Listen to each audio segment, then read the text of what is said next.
March 8th, 1994, Soundgarden releases their career-defining album, Superunknown. We discuss on this episode of Talking About Records. My name is G.I. Sanders from NTX Vinyl, small chain of independent record shops in the Dallas-Fort Worth area. If you're not local, but you're in the United States, you can shop online at ntxvinyl.com. Would love it if you would subscribe to the channel, follow us on Facebook and Instagram. Soundgarden Superunknown. This is an album that I've been listening to for 28 years since the day it came out. It was highly anticipated. I was a huge fan of the band on their album prior, Bad Motorfinger, of course, and even going back a little bit into Louder Than Love. But the anticipation for Superunknown was, at a different level, as it was for a lot of bands in 1994 that were considered to be alternative rock or alternative metal, whatever you want to call Soundgarden, heavy rock.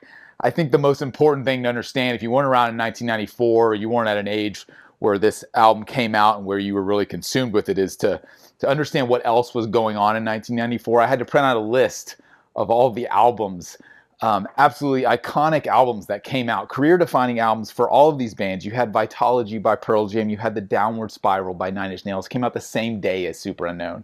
Imagine that, walking into your record store and you've got The Downward Spiral and Superunknown both in a new release rack. That's just unbelievable to me. Live Through This by Hole, Jeff Buckley's Grace, Jar of Flies by Alice in Chains, Weezer's debut Blue album, Purple by STP, Monster by REM, Tom Petty's Wildflowers, The Division Bell by Pink Floyd, Green Day's Dookie, Rubberneck by the Toadies, Wait by Rollins Band. I could go on and on. I had to print out the list. Beck, Mellow Gold by Beck. It's just absolutely endless, and that to me, I think, is it again sets the context of what it means for an album like this to exist this many years later, and for someone like me to still want to talk about it just because it's the anniversary of when it came out. But that's really how important it is. I've owned this record. I have several versions of it. I'm going to kind of talk through.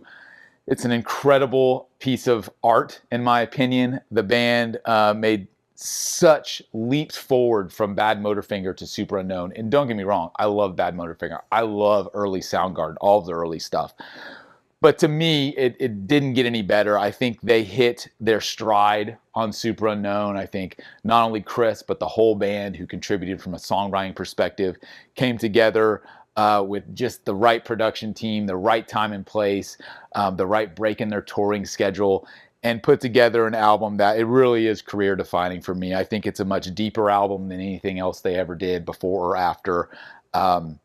Not only, the singles are absolute standouts, but every album track across the board, I'll walk through it, one by one, gladly. But it stands the test of time. And I think for me, when I think about a career-defining album or iconic album, that's one of the things. If I can put this album on 28 years later and it sounds just as fresh, it sounds just as unique, it sounds just as Soundgarden. There's no other album I can point to, no other band that I can point to that has this specific sound. And when you play even a small snippet of this album, whether it's the guitar tones, whether it's the drumming, whether it's the odd time signatures, the odd tunings, all of those things, maybe the soaring vocals count as well. It's just quite a piece of work. And for me, again, just looking back on their career and looking back on the year of 1994 when this came out, it was an absolute game changer. And I think at that time, Soundgarden being one of the big four Seattle bands, of course, with Nirvana and Alice in Chains and Pearl Jam, the expectations were so high. Coming off of Bad Motorfinger, where they had huge hits, or at least, relative to their early career, Bad Motorfinger was certainly their breakout album as far as, on the alternative rock scene. You had Outshined, and you had Rusty Cage, and you had Jesus Christ Pose, right? Big songs for the band. The band was headlining arenas and amphitheaters at that point. So the expectations were massive. And I remember being a kid back then, 16 years old, thinking like, how do you top that? How do you top Jesus Christ Posed? And then along comes Superunknown, and you've got songs from even just the singles, you have such a cross section with Black Hole Sun and Spoon Man being the two lead singles, but then you also had Fell on Black Days, which was such a dark song, The Day I Tried to Live. Again, an incredible set of singles, really rocking songs like Let Me Drown and My Wave, Head Down. And then probably my favorite tracks on the whole album, which are, I mentioned The Day I Tried to Live, that's one of them, Like Suicide and 4th of July. Just burners of songs that have so much depth to them and so much texture. And so I can go on and just describing the music. I do want to show some records since this is talking about records. This is, there's a couple different versions of this album.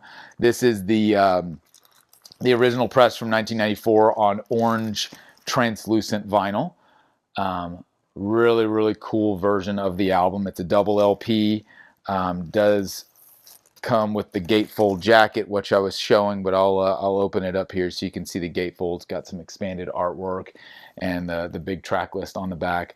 There's 3 different versions of this one. That's the orange. I also have the blue. This version, I don't have the gatefold open because I've got the hype sticker, which I retained on there since I already have a version of this one on orange. And this one is the blue translucent, so also a really, really cool translucent blue vinyl. There's a third colored version of this, and that is on clear, and I don't have that one. There's a lot of reissues of this album, and they're all pretty well done, even the most current reissues when the band kind of repressed their whole catalog. So I can't recommend picking up a copy on vinyl. Almost all of them sound incredible. There is a really unique press. I believe it's out of Germany. It's known as the 320 press because it has specific mastering engineer and specific mastering process that is supposed to be the holy grail of Superunknown collectors. I've never heard that one. I've read about it. I've heard it's amazing, but these original copies, the orange one and the blue one, I really love and cherish. Have had them for many years. What I also have is a couple of the 12-inch singles. I have The Day I Tried to Live. I also have Spoon Man. These are really cool, and I appreciate the fact that back in the 90s, bands were still putting out the 12-inch singles. So I love to collect those, not only of this album, but of all the bands that I love, whether it be Soundgarden or Pearl Jam or Nirvana or whatever. I love going back and collecting those 12-inch singles, especially because they had a lot of really cool B-sides on them, right? Speaking of B-sides, this is a Superunknown box set that came out Record Store Day, I want to say 2014, and this is called Superunknown The Singles, and this has got customized artwork of each of those singles. So you got Black Hole Sun, you got Fell on Black Days, you got Spoon Man, My Wave, and The Day I Tried to Live, and then it's got all the associated B-sides that came on the extended CD singles and the 12-inch singles. So really cool 10-inch vinyl box set that you can check out of Superunknown. But back to the album itself, it was produced by Michael Beinhorn and engineered by Adam Casper. Huge resume. At that time, Michael Beinhorn had been working with Red Hot Chili Peppers and Soul Asylum. He went on to work with Hole on their album Celebrity Skin, and also Marilyn Manson on, I think, Mechanical Animals. So an incredible resume of rock records. And then engineering was Adam Casper, and Adam Casper went on to work with Pearl Jam and Foo Fighters and a whole slew of other rock and alternative rock bands. And then you had Brendan O'Brien mixing it. Brendan O'Brien, by that time, was just really starting to cut his teeth. And he'd been working with Pearl Jam and Stone Temple Pilots and Rage Against the Machine. And so, again, back at that time and place in the mid-90s, it was an incredible scene. Even just as a fan looking in and seeing all of these albums and all of these amazing records being made, I would put Soundgarden, Superunknown very high on that list. As I mentioned, all the albums that came out in 1994, that is quite a list to top, but it really is, again, a career-defining work and just so unique in regards to this. I mentioned it before, that as a former musician myself, the song structures, the timings and the tunings and the melodies that are weaved together on this album are really what make it stand out the most. Even a song like Black Hole Sun, which is arguably Soundgarden's most famous, most popular song as far as mainstream success is concerned, even that song has such a psychedelic feel and such an interesting perspective in regards to how the instrumentation works with each other. It's just a beautiful piece of art. Again, that's kind of the one word I keep coming back to when I think of Superunknown is that it's just a work of art in so many ways. I really do think it's probably the best example of Chris's creativity and songwriting melding with the band, because again, everybody in the band is attributed with writing this album. That's one of the really unique things about Soundgarden that a lot of people don't know. When you go to a lot of the other albums from this period, especially from the big four bands that I mentioned, whether it was, you know, Kurt Cobain handling almost all of the songwriting responsibilities in Nirvana. Obviously, you had Jerry handling most of it with Alice in Chains, Lane contributing on vocals and some co-writes. Eddie Vedder had taken over pretty much Pearl Jam writing by the time of Vitalogy. But Soundgarden, you know, it was so collaborative. And it really showed on this album. It was a melting pot of different influences. You know, I mentioned the psychedelic feel, but then, you know, if you're talking Soundgarden and that early Soundgarden, there's definitely a Black Sabbath type of feel, which I really love.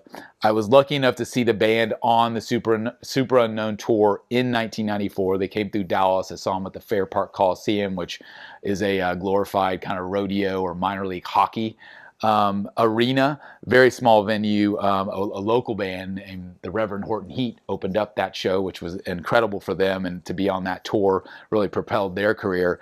But the band was incredibly powerful at that time, at the top of their game. You know, 2 years later, they went on to put out Down on the Upside, which was a great follow-up, but by that point, the band was kind of imploding.